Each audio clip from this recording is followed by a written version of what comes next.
bertemu dengan seorang ustadz, kemudian ustadz itu bilang begini.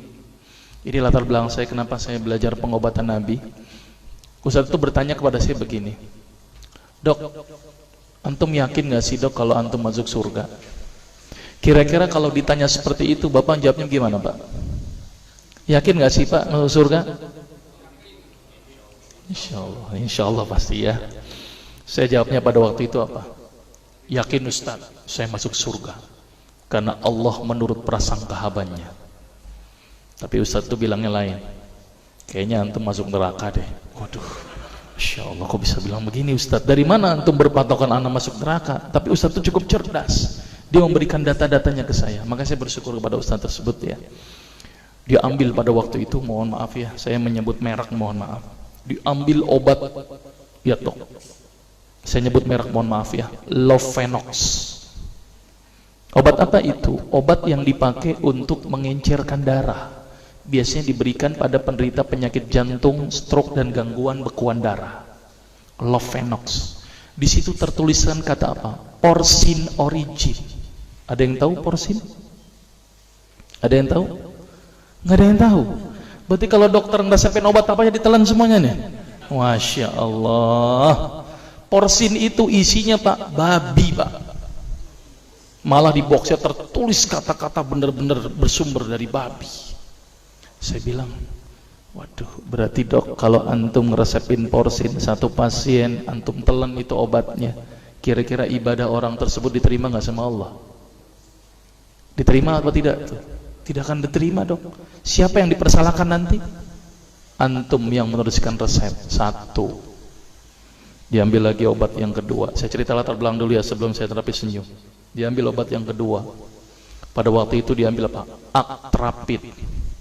Apa itu? Insulin. Tulisannya apa? Human insulin. Jadi diambil dari manusia yang telah meninggal. Diambil pankreasnya, insulinnya, yang menderita penyakit kanker pankreas, dibuatlah obat. Berarti dokter sudah menyuntikkan manusia ke dalam manusia. Diambil lagi obat yang ketiga. Luar biasa ini dokter. Apa Ustadz ini? Diambil obat namanya analsik. Apa itu analsik? Obat untuk pusing. Ini di kalangan dokter sering resep ini nih. Isinya apa? Antalgin dan diazepam. Diazepam, makanya kalau orang minum obat ini pasti ketagihan, saya yakin. Kalau minum obat warung nggak ngefek ini. Karena kenapa? Karena mengandung diazepam. Diazepam itu apa? Narkoba Pak. Bikin kita teler. Maka itu cara nyari uang paling gampang, kasih aja resepin analsik, pasti balik lagi dia. Karena kenapa? Narkobanya bikin kecanduan. Dia mengandung diazepam.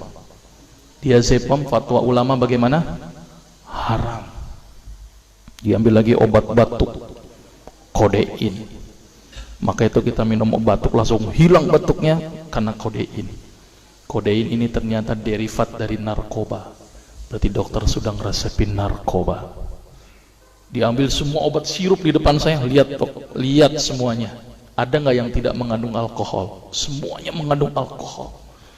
Sampai saya pikir, Masya Allah, berapa ribu pasien yang telah saya resepkan obat-obatan haram tersebut. Ini yang menjadi kegelisahan saya Pak. Maka itu saya beda haluan, kemudian belajar hadis, walaupun gak lulus-lulus biarin, gak apa-apa. Terus kemudian saya melihat ada sesuatu yang salah. Kenapa? Karena agama Islam tidak dipelajari secara benar. Banyak umat Islam saat ini belajar akidah, belajar akhlak, belajar fikih. Tapi lihat, pernahkah umat Islam di sini belajar masalah kesehatan Islam? Sedikit sekali. Kajian-kajian tentang kedokteran Islam hampir tidak ada.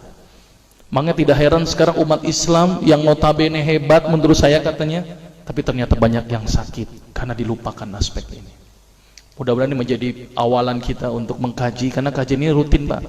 Jadi saya mengisi kaji di beberapa kantor di Jakarta itu per kali pertemuan, per hadis. Dan itu berhubungan dengan masalah kesehatan semuanya. Jadi ternyata Allah ini menurunkan ibadah, memerintahkan kita untuk sholat, puasa, tahajud, semuanya ini bukan untuk kepentingan Allah Pak. Allah nggak butuh sholat kita, Allah tidak butuh puasa kita. Ternyata Allah menurunkan ibadah adalah bentuk rasa sayang Allah kepada barang ciptaannya, yaitu manusia. Seperti halnya orang menciptakan motor, mobil, maka di maintenance itu dengan adanya servis. Maka Allah juga memaintenance barang ciptaannya, yaitu manusia, dengan servis. Servis yang dilakukan adalah dengan ibadah. Jadi kalau seandainya kita tidak melakukan ibadah, sama aja tidak mau servis diri kita sendiri. Saya akan terangkan ternyata semua amalan yang dicontohkan Rasul itu bermanfaat dari sisi kesehatan. Saya akan mulai nanti dengan terapi senyum ya. Ini lewat saja. Ini saya mohon maaf nyebutin obat-obatannya, mohon maaf ya. Ini juga mengandung plasenta.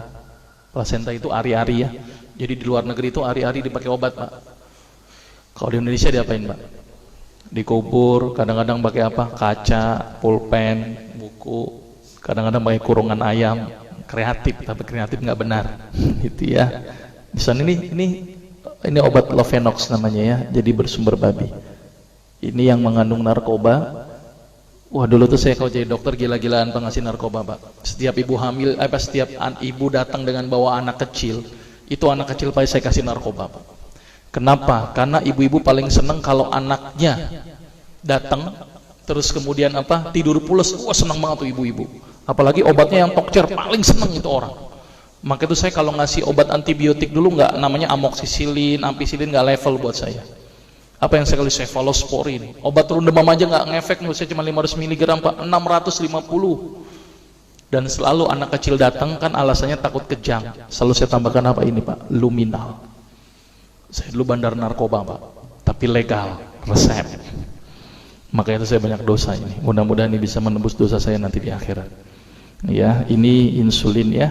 Ini kosmetik yang